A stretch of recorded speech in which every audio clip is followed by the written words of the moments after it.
guys, welcome back to Live Your Style. I'm Sharrah. As most of you know, today we're tackling the dining room. Dun, dun, dun, dun.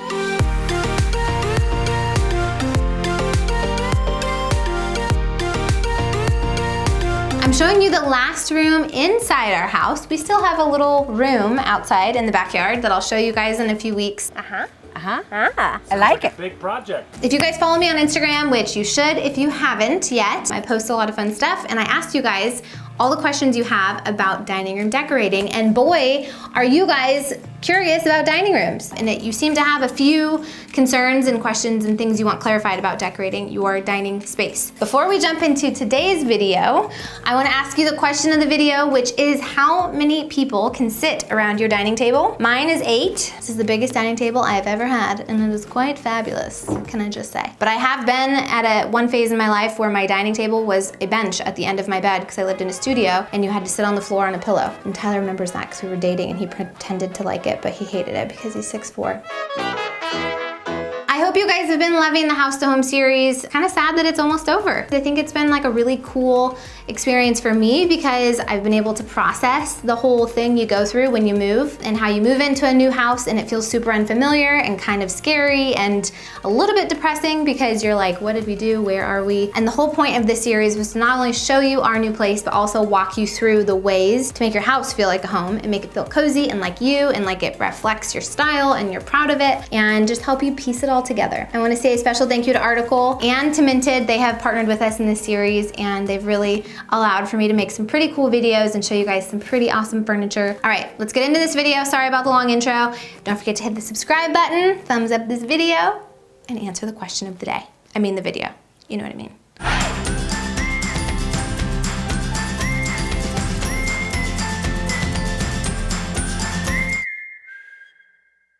The first thing that you need to consider is a rug. You guys know me, I'm all about the rug life. I love rugs everywhere, but especially in a dining room because it really grounds the space. You're probably sharing a dining room space with a kitchen space, also with a living room space. So having the rug really helps define, oh, this is a dining room and it's separate from this other room, but it's all in the same room. If you have a big circle table, I recommend getting a bigger circle rug.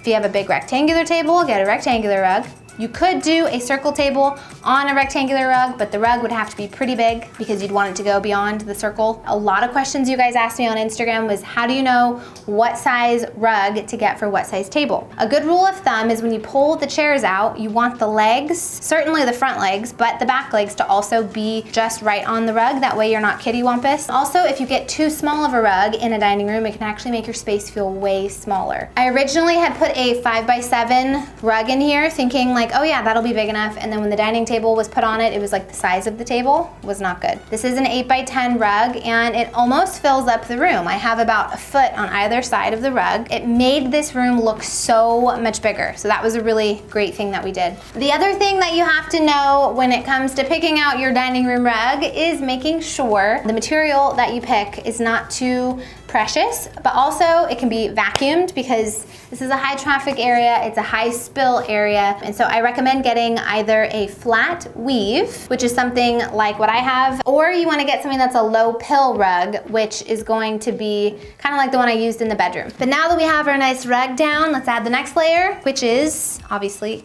a table. Let's go get it. You want to help me? Okay. Oh, you're so cute.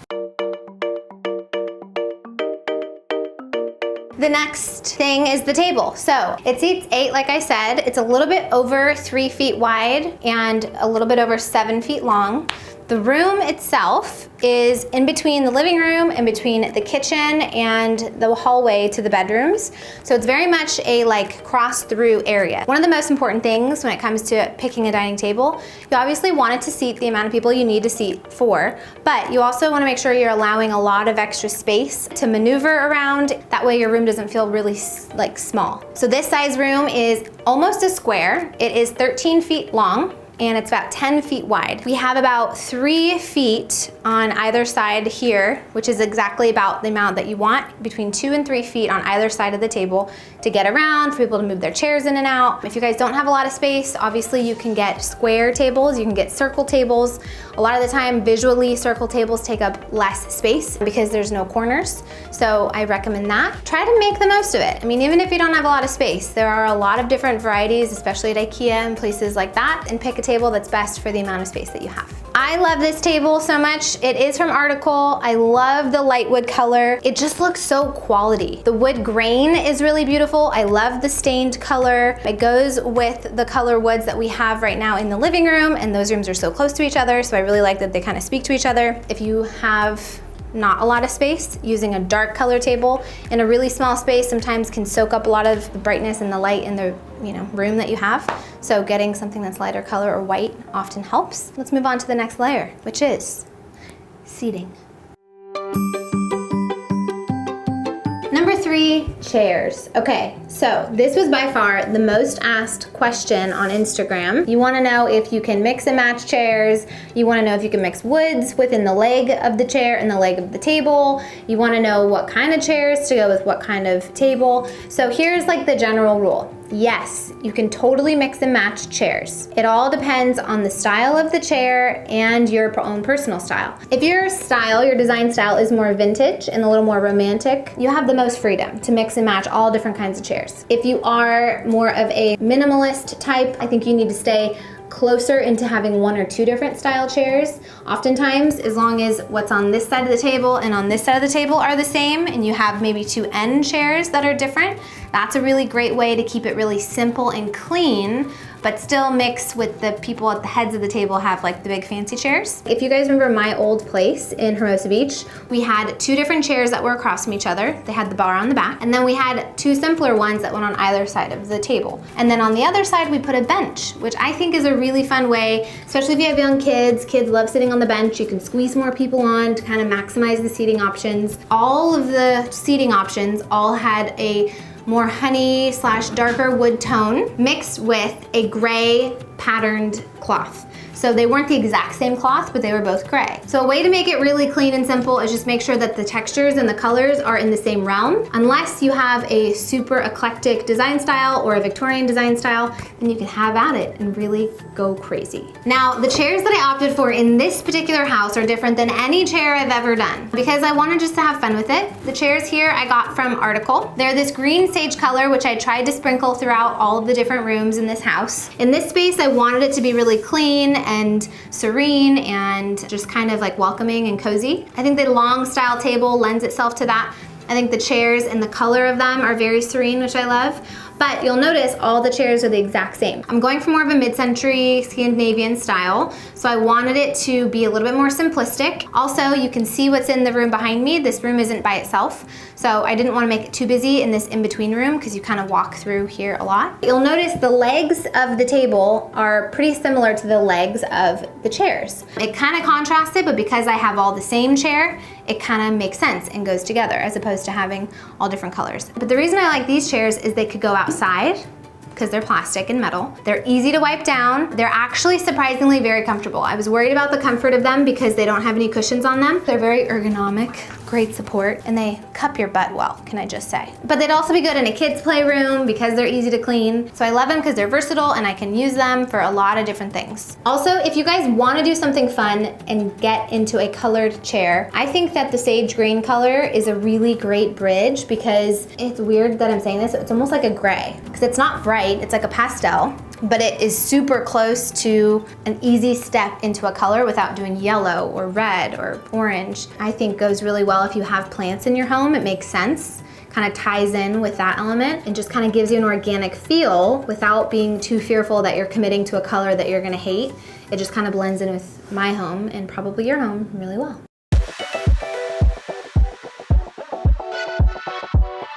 Number 4, light fixtures. Okay, so similarly to rugs, light fixtures really do help define a space. They kind of tell the eye that this is its own little area. And then also it obviously provides some practical use. It lightens up the table. Lighting in a dining room is really important because it's totally a piece of art. It's the focal point for the space. It's really going to make or break, I think, the vibe and the feeling of the space. For me, I picked a light fixture that went along with the vibe that we have going on in the rest of our home. So I wanted to get something that had this dome shape, but I didn't want it to be directional lighting that just had like a giant spotlight. I wanted the light to kind of go out. So I like how there's some holes in our light fixture here. It's kind of that rattan woven material, which lends itself to the color of wood that I have going on my dining table and in the art and in the rug and kind of within the whole house. When it comes to all the specifics about lighting, if you guys want to learn more about bulbs and how bright should your dining room light be and all of those types of details, I just did a video on that.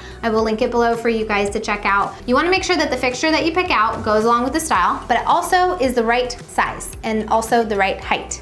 So with size, you don't want it to be so big that it goes beyond your table. You want it to kind of be centered, obviously, on your table. That's a big one. Now, if your box, your light box, is not centered over where you want to put your table, you have two options. You can either move the light source if you own the place, or if you have a buddy who can help you with that and moving the light fixture thing over, or you can swag it. So let's say the light fixture thing is over, not centered to the room, get yourself a longer cord, put a hook in the ceiling above the center, and swing your light to it. That way your light will fall centered over the table. You want it to be at least 30, mine's actually 35 inches up.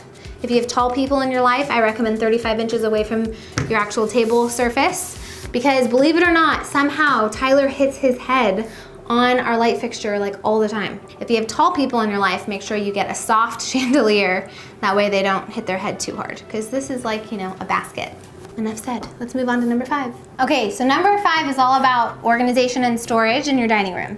If you guys have really big dining rooms and you can fit extra furniture up against the wall, I recommend getting like a buffet table or a credenza. For me, I wanted to opt for a bigger dining table, which ate up some of my outside space, so I wasn't able to fit any storage in this room. Plus, it's a walking through room, so kind of weird to put big chunks of furniture up against the wall. And I have this cute little butler's pantry behind me, and so I was able to really utilize a lot of storage in that space, and that's where I put all my linens and all my wine glasses, things like that are all stored in there. Another question I got was about the credenza, if the color of the wood has to match the color of the wood of your dining table. The answer to that question really lies in what's your design style. If you guys have more of an eclectic design style or more bohemian or even a little bit more vintage style, I think you can mix around a lot more. And I think you guys can really have fun finding different style things as long as the styles are complementary to one another. So for example, if you guys remember when I went over to Elena's house, you guys remember Elena?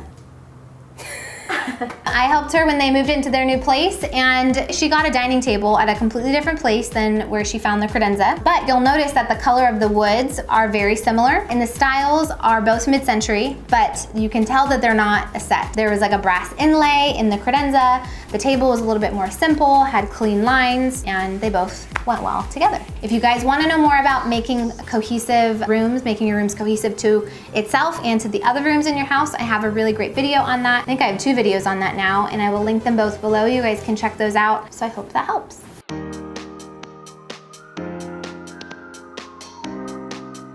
Okay, number 6, this is my favorite part. It's time to decorate, time to accessorize and make this space really beautiful. When it comes to centerpieces, I had a lot of questions on that. General rule of thumb, don't use anything too tall because then you can't see people across from you. Also, it's really good if you span the length of your table with something. Doesn't mean you have to have a giant bouquet that's as long as your table. Let's say you have one bouquet and maybe a few bud vases. Like if I had a dinner party here, I would probably do a couple small vases down the table and make one big centerpiece in the middle. Flowers are kind of more of a special occasion thing. The flowers here I think are so beautiful. They're fresh. I got them all at Trader Joe's and made it myself. Beautiful, but it's not gonna last. So it's not gonna be what I have on my table all the time. It's gonna be what I have on the table if I wanna get fancy or if I wanna have people over. Now this is a great great option for day to day. It is kind of a monochromatic theme because it's similar color to my table, but it's a little bit lighter. And I just love the texture that it provides. Now I have a video that's all about how to host a dinner party. I go over setting the table. I talk about different ways to do centerpieces depending on what kind of party it is. If you guys want to check that out, I'm going to link it below. It is more fall themed, but the principles itself totally apply to any season. For me, when it comes to decorating, I love white. You guys know that. I love these really awesome new white placemats that I got. They're two-tone. They are easy to wash. I know sometimes white can be scary, but I like white because I can bleach them or I can put a stain remover on them. They're still a woven fabric, so it goes along with my cohesive vibe that I have going on in here. Oh, when it comes to vases, so this is heavy because I have a lot of water in here. It's a cookie jar. So when you guys go shopping for vases, don't just look in the vase section. There are a variety of different containers that really do well when it comes to big bouquets. The key is looking for something that has a wide mouth. A lot of the time vases are really small mouth, and then if you try to put a bunch of flowers in them, they're all gonna be like sticking straight up. A wide mouth allows you to put them in angular and diagonally, so they kind of open up, if that makes sense. This was a cookie jar. I just got rid of the lid. I've also gone to Home Goods and found flower containers, like canisters, and those I have found have been the best containers for me for flowers, so that's a quick little tip. Oh, when it comes to decor in your dining room, art. Art is a really great way to decorate the walls, obviously. It doesn't take up a lot of floor space. I didn't want to overwhelm the space with art on every single wall here, so this was the largest piece of wall I had, and I didn't want it to be too busy, so I just went with one giant piece. I get this question a lot. This is 54 by 40. I got this art print at Minted, and I love it because it's kind of architectural, which kind of a theme I was going for with a lot of my art pieces. And last but not least, you have a beautiful view out of the windows, which I think is really pretty with the trees. And then we also have our pretty curtains that go on either side of the window. Obviously, I have this irritating little border. No, it's really cute, I like it. But it kind of keeps me from taking my curtains all the way up to the ceiling, which I know I tell you guys to do all the time. Also, big tip, put your curtains on the outside of the windows, not the inside of the windows. I think I went about a foot out from the window. That way all of my curtains, when they're open, they just sit right on the outside and they don't take up any of my view. They're functional, but they're also framing the window, which looks really nice. Okay guys, I hope you enjoyed the final, well, this isn't the final video. I keep saying that, but we do have one more. It's been a really fun series, and I hope you guys have enjoyed this video. Don't forget to answer the question of the video and be on the lookout for one of our final videos, which is all gonna be about how we updated the backyard because it needed a lot of work. If you guys know, my mom and I do this thing called the design sessions. Design sessions are great. They are a way for you guys to really learn how to make your homes beautiful. And this month we're focusing on curb appeal. And a few months ago, I went to New York with Bed Bath & Beyond, and we filmed 10 videos, 10, all about moving. So I wanted to share one of those quick videos with you. If you guys want to check out all the videos with Bed Bath & Beyond that I did, you can click the link below and go over to their website, and they have a lot of great tips packed into all these videos. So without further ado, enjoy this little tidbit of information and tips on how to update your space, and be on the lookout for the video about how we updated our backyard. Okay? Enjoy, bye-bye. Hey guys, my name is Sharrah Stevens from Live Your Style. Today I am here with Bed Bath & Beyond to tell you all the things you're gonna need to survive your move and all the tips that are gonna get you through it. I'm gonna let you guys in on a little secret for a stress-free move. From packing supplies to installation services, Bed Bath & Beyond has everything you need to get your move on. Decorous online interior design services allows you to work with a professional to transform your space without having to leave the comfort of your home. You can even have custom window treatments installed, like these curtains, in 2 weeks or less. When you're ready to host your housewarming party, make sure you go to bedbathandbeyond.com and register for the things that you need. That way, you get what you actually want. For more moving tips, go to bedbathandbeyond.com/yourmove.